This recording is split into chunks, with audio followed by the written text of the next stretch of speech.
بسم اللہ الرحمن الرحیم، شروع اللہ کے نام سے جو بڑا مہربان نہایت رحم والا ہے۔ جمال وجودي بذكر الإله وتصفو الحياة بنور هدى.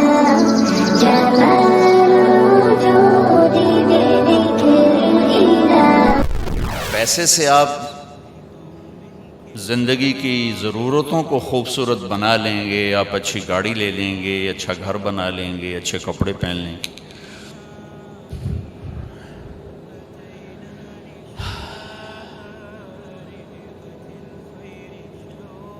وہاں مانچسٹر میں ایک دوست کی گاڑی میں بیٹھا تو اس کے پاس یہ موبائل تھا، یہ موبائل تو میں نے ایسے اٹھا لیا تو مجھے لگا جیسے یہ پیچھے سونا لگا ہوا ہے، مجھے ایسے لگا کہ سونا ہے اور ایسے ہیرے لگے ہوئے تھے چھوٹے چھوٹے۔ میں نے کہا یہ ہیرے ہیں؟ کہ جی ہاں۔ یہ سونے کا کور؟ جی ہے۔ میں نے کہا یہ کتنے کا ہے؟ کہا جی یہ 70,000 پاؤنڈ کا ہے۔ میں کہتا اے کم 70,000 نال کردہ پیا تو 70,000 پاؤنڈ لائن، یا تو کوئی وادھو کام کرے یا پھر تو کم ٹھیک آئی کہ جی آپ ہی گل سنا دینا، ڈائل نہ کرو آپ ہی بولنا لگ جاتا ہے۔ تو یہ کتنی حماقت اور بے وقوفی ہے کہ یہ 70,000 میں جو کام کر رہا ہے وہ 70,000 پاؤنڈ میں کر رہا ہے۔ تو یہ انسان یہ کر سکتا ہے، یہ ہو سکتا ہے کہ وہ اعلیٰ درجے کی چیزیں جمع کر لے، لیکن وہ زندگی خوبصورت بن جائے یہ اس موبائل سے نہیں ہوگی، اس عالی شان گھر سے نہیں ہوگی، وہ صرف جناب رسول اللہ صلی اللہ تعالی علیہ وسلم کے پیچھے چلنے سے ہوگی کہ کائنات کی سب سے حسین زندگی میرے نبی لائے، سب سے حسین ذات تھے آپ، اللہ نے ایسا خوبصورت کوئی نہیں بنایا۔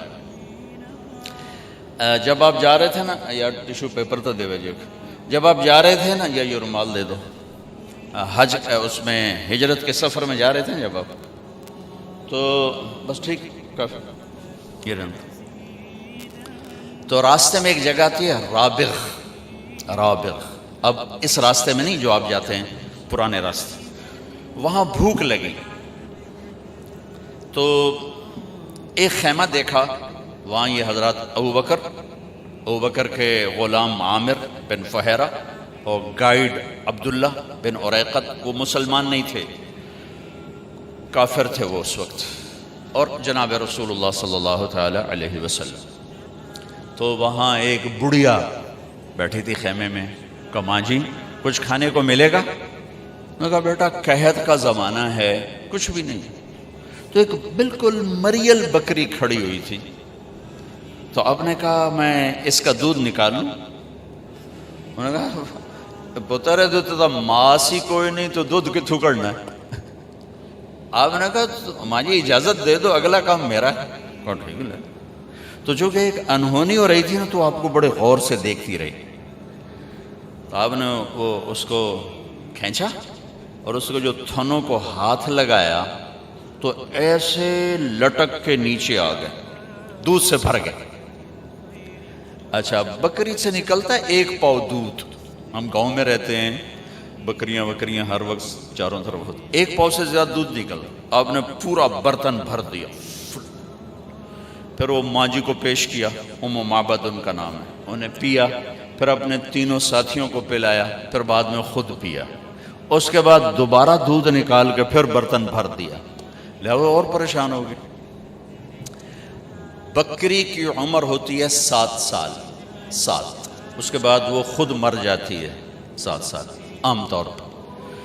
یہ بکری 22 سال زندہ رہی اللہ کے نبی کے ہاتھ لگنے کی برکت، 22 برس، اور مر گئی، ذبح نہیں ہوئی، مر گئی۔ حضرت عثمان کے زمانے میں جا کے مر گئی کھڑے کھڑے۔ شام کو جب اس کا خامد آیا تو اس نے دیکھا برتن میں دودھ، کہنے لگا یہ دودھ کہاں سے؟ انہیں کہا یہ بکری سے۔ کہا تیرا دماغ خراب ہے، اتھو کتھو نکل ہے؟ وہ دے ماں سے دے اتے کوئی نہیں، دودھ کتھو آ گیا؟ اسی سے ایک برکت والا نوجوان آیا تھا، کوئی اس کے ہاتھوں میں ہی برکت۔ تو کہنے لگا کیسا تھا ذرا بتاؤ؟ تو اس نے ہمارے نبی کا حلیہ بیان کیا، انہوں نے کہا رأیت رجلا ظاہر الوضاء ابلج الوجه حسن الخلق لم تعبه ثجلا لم تزر به سعلا ازج اقرن وسيم قصيم في عينيه دعج في صوته صحل في لحيته كثافة في عنقه سطع إن تكلم علاه البهاء وإن سكت علاه الوقار فهو أندر الثلاثة. سبحان اللہ، کیا خوبصورت اس نے ہمارے نبی کو ایسے ہمارے سامنے کھڑا کر دیا. وہ کہنے لگی میں نے ایک نوجوان دیکھا، مجھے یوں لگا جیسے 14ویں کا چاند کپڑے پہن کے زمین پہ اتر آیا ہو. مجھے تو ایسا لگا جیسے 14ویں کا چاند خود ہی اتر آیا ہو کپڑے پہن کے. چمکتا چہرہ، خوبصورت جسم، پیٹ بڑھا ہوا نہیں، سر کے بال اڑے ہوئے نہیں یعنی گنجے نہیں، سر سے لے کر پاؤں تک چمکتا ہوا جسم، جدھر سے دیکھتی تھی حسین نظر آتے تھے. قسیم، جتنا دیکھتی تھی دیکھنے کا شوق بڑھتا تھا. وسیم، دنیا میں خوبصورت تو ہر دور میں آتے رہیں گے، وسیم اور قسیم دنیا میں ایک آیا، نہ پہلے نہ بعد. یوسف علیہ السلام دنیا کے سب سے حسین تھے، لیکن وسیم اور قسیم صرف ایک ہستی ہیں، ایک ہستی، وہ ہمارے نبی ہیں. کہ وسیم اسے کہتے ہیں جس کو جتنا دیکھا جائے اتنا دیکھنے کا شوق بڑھے، آنکھ نہ بھرے، آنکھ نہ بھرے. اب ایک دفعہ دیکھتے ہیں زیادہ شوق ہوتا ہے، دوسری دفعہ اس سے کم، تیسری دفعہ اس سے کم، آخر میں آپ کہتے ہیں یار ویکھو یا چھڈو پرا، ویکھو یا چھڈو پرا. وسیم اسے کہتے ہیں جس کو زندگی بھر دیکھو آنکھ نہ بھرے، اسے کہتے ہیں وسیم. اور قسیم اسے کہتے ہیں کہ جس کو جدھر سے دیکھو ہر طرف سے حسن کے جلوے ہوں، اسے کہتے ہیں قسیم.